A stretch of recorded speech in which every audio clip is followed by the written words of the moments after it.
ముద్రని ఇలా daily early morning and evening 10 or 15 minutes చేయడం వలన బెల్లీ ఫ్యాట్ తగ్గుతుంది, మోకాళ్ళ నొప్పి తగ్గుతుంది, అలాగే థైస్ మీద ఫ్యాట్ కూడా తగ్గుతుంది. డైలీ ప్రాక్టీస్ చేయడం వల్ల బెల్లీ ఫ్యాట్ పూర్తిగా పోయి మీకు పొట్ట ఫ్లాట్గా అవుతుంది. అలాగే థైస్ మీద కూడా ఫ్యాట్ పోతుంది కాబట్టి మంచిగా హెల్తీగా ఉంటారు. ఇలా మోకాళ్ళ నొప్పి ఉన్నప్పుడు మాత్రం ఒక కాలు తర్వాత ఒక కాలు చేయడం వల్ల మోకాళ్ళ నొప్పి క్రమేపీ తగ్గి మీరు చకచకా నడుస్తారు. కాబట్టి డైలీ ప్రాక్టీస్ చేయండి, హెల్తీగా ఉంటారు. ఈ ఛానల్ చూస్తున్న వాళ్ళు ఛానల్కి సపోర్ట్ చేయండి. మీరు ఇచ్చే సపోర్ట్ మాకు ఎంతో ధైర్యాన్ని ఇస్తుంది. ఇంతవరకు సబ్స్క్రైబ్ చేసిన వాళ్ళందరికీ థ్యాంక్ యూ. ఇక మీదట సబ్స్క్రైబ్ చేసే వాళ్ళందరికీ థ్యాంక్ యూ. అలాగే మీరు సపోర్ట్ చేయడం వల్ల మేము ఎన్నో విషయాలు మీకు ఈ ఛానల్ ద్వారా తెలియజేయగలుగుతాం. కాబట్టి సపోర్ట్ చేయండి. మీరు ఇచ్చే సపోర్ట్ మాకు చాలా అవసరము.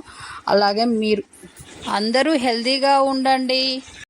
ముద్రని daily 10 or 15 minutes early morning and evening 2 చేతులతో చేయడం వల్ల బ్యాక్ పెయిన్ ప్రాబ్లం పోతుంది. బ్యాక్ పెయిన్ ప్రాబ్లంతో బాధపడుతున్న వాళ్ళు డైలీ 2 times చేయడం వల్ల మీ ప్రాబ్లం పోతుంది. డైలీ ప్రాక్టీస్ చేయండి, మీ బ్యాక్ పెయిన్ ప్రాబ్లం పోతుంది. ఇలా డైలీ ప్రాక్టీస్ చేయడం వల్ల బ్యాక్ పెయిన్ ప్రాబ్లం అనేది రాకుండా ఉంటుంది. మీ చేతిలోనే మీ ఆరోగ్యం ఉంది. నా సబ్స్క్రైబర్లు పూర్తి ఆరోగ్యవంతులు.